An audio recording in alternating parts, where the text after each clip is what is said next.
नमस्कार, उत्तराखंड समाचार में आपका स्वागत है। मैं प्रियंका मलिक। सबसे पहले मुख्य समाचार। केंद्रीय स्वास्थ्य मंत्री जगत प्रकाश नड्डा बोले, सस्ती और गुणवत्तापूर्ण स्वास्थ्य सेवा प्रदान करना केंद्र की प्राथमिकता। एम्स ऋषिकेश के दीक्षांत समारोह में लिया हिस्सा, छात्रों को करुणा, ईमानदारी और समर्पण के साथ काम करने की दी नसीहत।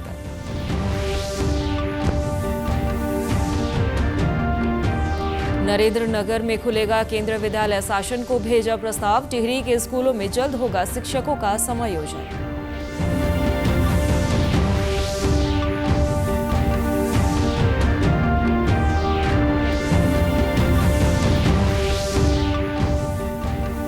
और केदारनाथ यात्रा से पहले रुद्रप्रयाग जिले में पशुपालन विभाग ने 5000 से अधिक घोड़े खच्चरों के लिए सैंपल। कुछ में मिला एक्वाइन इन्फ्लुएंजा का संक्रमण। जांच रिपोर्ट नेगेटिव होने पर ही मिलेगा लाइसेंस। और अब समाचार विस्तार से। केंद्रीय स्वास्थ्य और परिवार कल्याण मंत्री जगत प्रकाश नड्डा ने आज एम्स ऋषिकेश के 5वें दीक्षांत समारोह की अध्यक्षता की। इस मौके पर छात्रों को संबोधित करते हुए उन्होंने कहा कि देश के प्रत्येक गरीब व्यक्ति को सस्ती और गुणवत्तापूर्ण स्वास्थ्य सेवा प्रदान करना केंद्र सरकार की प्राथमिकता है। उन्होंने नागरिकों के लिए विश्व स्तरीय स्वास्थ्य सेवा प्रदान करने के लिए केंद्र सरकार की प्रतिबद्धता को दोहराया।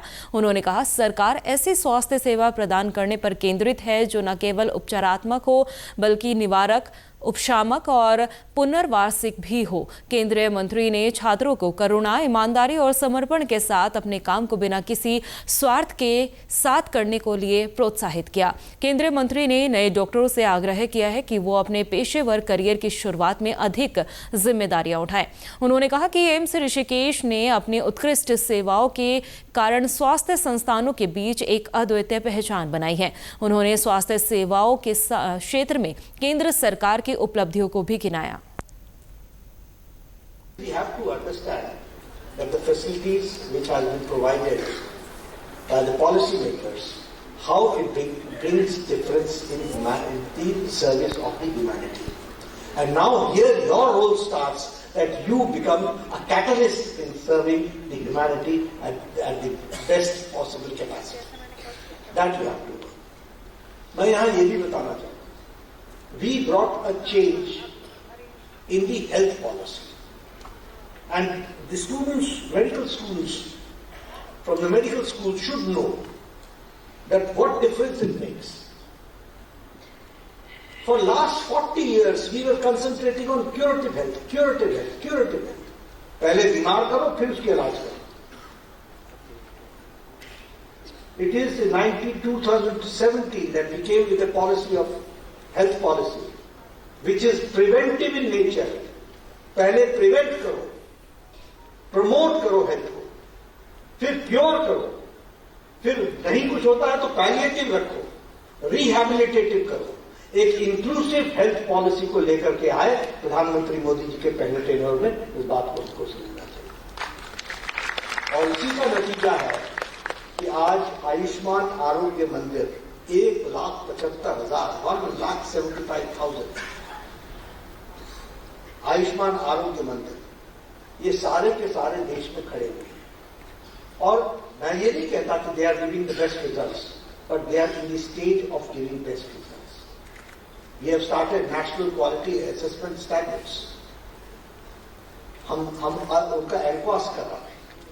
लेकिन हम क्या रहे हैं कि at the age of 30 everybody will go for a checkup of his dental care, mental care, diabetes, hypertension. Along with it, for ladies cervix cancer, for ladies breast cancer checkup, and for gents oral cancer, gents and ladies oral cancer. So that we are able to detect the patient at the age of 30 and we can see that how health can be promoted and prevented from becoming into a disease. So this is preventive promotive healthcare which we are trying to do. Tehri की जिला अधिकारी मयूर दीक्षित ने विद्यालय शिक्षा विभाग की 2025-26 की द्वितीय समीक्षा बैठक ली। जिलाधिकारी ने जिले के सभी बीओ से विद्यालयों के रजिस्ट्रीकरण, अध्यापकों के समायोजन, विद्यालयों के एकीकरण, विभिन्न योजनाओं के प्रस्ताव आदि पर समीक्षा कर जानकारी ली और संबंधित अधिकारियों को आवश्यक दिशा निर्देश दिए। जिलाधिकारी ने कहा कि सभी बीओ विद्यालयों का निरीक्षण कर रिपोर्ट उपलब्ध कराएं और आगामी योजनाओं के संबंध में प्रस्ताव प्रस्तुत करें।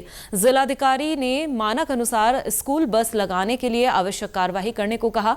मुख्य शिक्षा अधिकारी एसपी सेमवाल ने बताया कि विद्यालयों में अध्यापकों के समायोजन को लेकर प्रस्ताव बनाए जा रहे हैं। नरेंद्र नगर में केंद्रीय विद्यालय के संचालन को लेकर प्रस्ताव उच्च स्तर पर भेज दिया गया है। लालकुआ बरेली रेल मार्ग पर तराई पूर्वी वन प्रभाग में एक हाथी की ट्रेन की चपेट में आने से मौत हो गई। घटना लालकुआ कोतवाली क्षेत्र के मुक्तिधाम के पास हुई है। बताया जा रहा है यह एलिफेंट कॉरिडोर है। सोमवार रात को हाथी जंगल से निकलकर रेलवे लाइन को पार कर रहा था कि ट्रेन की चपेट में आ गया। तराई पूर्वी वन प्रभाग हल्द्वानी के एसडीओ अनिल जोशी ने बताया कि जांच में सामने आया है कि आगरा फोर्ट ट्रेन से कटकर हाथी की मौत हुई है। उन्होंने बताया कि जिस क्षेत्र में घटना हुई है वहां पर ट्रेनों के आवागमन के लिए ट्रेन की स्पीड निर्धारित की गई है।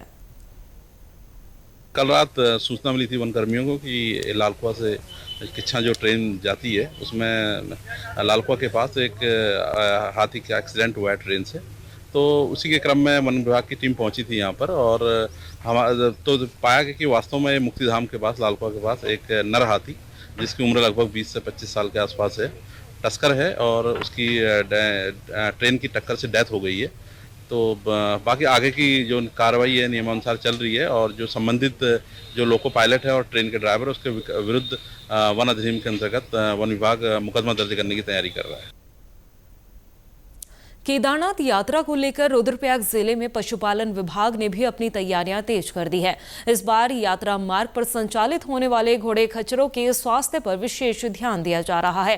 यात्रा के लिए घोड़े खच्चरों को पंजीकृत करने से पहले उनकी इक्वाइन इन्फ्लुएंजा और ग्लैंडर्स जैसी सकारात्मक बीमारियों की जांच अनिवार्य की गई है। जांच रिपोर्ट नेगेटिव आने पर ही किसी घोड़े खच्चर को यात्रा के लिए फिट माना जाएगा। यदि कोई घोड़ा खच्चर बीमार पाया जाता है तो उसे तत्काल क्वारंटाइन कर उसका इलाज किया जाएगा। विभाग ने इस कार्य के लिए पशु चिकित्सकों की टीम और पैरामेडिकल स्टाफ तैनात किया है। सोनप्रयाग, गौरीकुंड, लिंचौली और केदारनाथ में पशु चिकित्सा इकाइयों की स्थापना की जा रही है। बीच में कुछ हमारे पास सूचनाएं आई कि कुछ इक्वाइन इन्फ्लुएंजा के केसेस आए हैं जनपद में, तो उनकी जब रक्त नमूनों की जांच कराई गई तो फिर वो कुछ नमूने पॉजिटिव पाए गए, जिसके बाद हमारे द्वारा जो पशु के पंजीकरण के कैंप थे वो बीच में ही रोकने पड़े इस बीमारी के कारण। और फिलहाल हमारे द्वारा पूरे जनपद के समस्त खच्चरों के, जिसकी संख्या लगभग 5000 है, जो जनपद के अपने खच्चर हैं, उसके अलावा जो बाहर से खच्चर आते हैं वो भी जो उस समय जनपद में उपलब्ध थे, जो किसी यात्रा के प्रारंभ होने से पहले ही आ गए थे, तो उन सभी की हमारे द्वारा रक्त नमूनों की सैंपलिंग की जा रही है और लगभग अंतिम चरण में है। 1 या 2 दिन में वो समाप्त हो जाएगी और कुछ केसेस पॉजिटिव आए हैं। लगभग जनपद में समस्त घोड़े खच्चरों की सैंपलिंग हमारे द्वारा की जा चुकी है। और क्योंकि यात्रा बिल्कुल सिर पर है और टाइम बहुत कम है, इसलिए हम कॉम्बिंग कर रहे हैं विलेजेस की, गाँव की, और जो ग्राम इस बीमारी से मुक्त पाए गए हैं, क्लीन पाए गए हैं, उनमें हम साथ में यात्रा संबंधी पंजीकरण और स्वास्थ्य परीक्षण के कैंप भी आयोजित करते जा रहे हैं। पूर्व की भांति सोनप्रयाग, गौरीकुंड, लिंचौली और केदारनाथ में हमारे जो पशु चिकित्सालय, अस्थायी पशु चिकित्सालय हैं, उनकी स्थापना की भी कार्रवाई पूर्ण कर ली गई है। वक्फ संशोधन विधेयक हाल ही में दोनों सदनों से पास होने और राष्ट्रपति की मंजूरी के बाद अब कानून बन चुका है।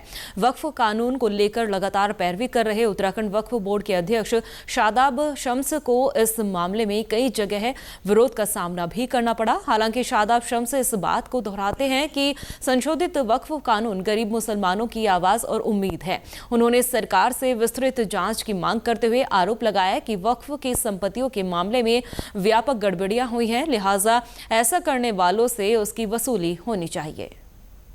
देश के यशस्वी प्रधानमंत्री माननीय मोदी जी ने, हमारे गृह मंत्री माननीय अमित भाई शाह ने और केंद्रीय अल्पसंख्यक कल्याण मंत्री किरण रिजिजू जी ने जिस ताकत के साथ इस वक्त को प्रेजेंट किया है, मुझे लगता है कि गरीब मुसलमानों की उम्मीदें जग गई हैं। कमाल की बात ये हो रही है कि गरीब मुसलमानों के चेहरे खुशी से खिल उठे हैं। उन्हें उम्मीद जगी है कि वक्फ जो हमारे लिए कभी होता था, इसका लाभ हमें, हमारी नस्लों को मिल पाएगा। इससे हमारी गरीबी दूर हो पाएगी। क्या हम सोच सकते थे कभी कि 9 लाख एकड़ की संपदा जिस कम्युनिटी के पास हो, उनके बच्चों के हाथ में भीख का कटोरा है। ये अपने आप में बताता है कि कितनी बड़ी लूट वक्फ बोर्डों में हुई है, कितना बड़ा भ्रष्टाचार वक्फ बोर्डों में हुआ है। और इसलिए हमने तमाम गवर्नमेंट से, केंद्र सरकार से, राज्य सरकार से भी हम निवेदन कर रहे हैं कि इसमें बड़ी जांचें हों और जिन लोगों ने चोरी की है उन सब लोगों से उसकी वसूली की जाए और गरीबों का हक गरीबों को दिया जाए। अब नया अमेंडमेंट एक्ट आ रहा है तो ये माना जाए कि आने वाला वक्त अब गरीब मुसलमानों का है, पसमानदा मुसलमानों का है, छोटी जातियों के मुसलमानों का है। इसी के साथ अभी तक के समाचार समाप्त हुए। दूरदर्शन समाचारों से जुड़े रहें। मिलते हैं फिर शाम 6:30 बजे के बुलेटिन में। नमस्कार।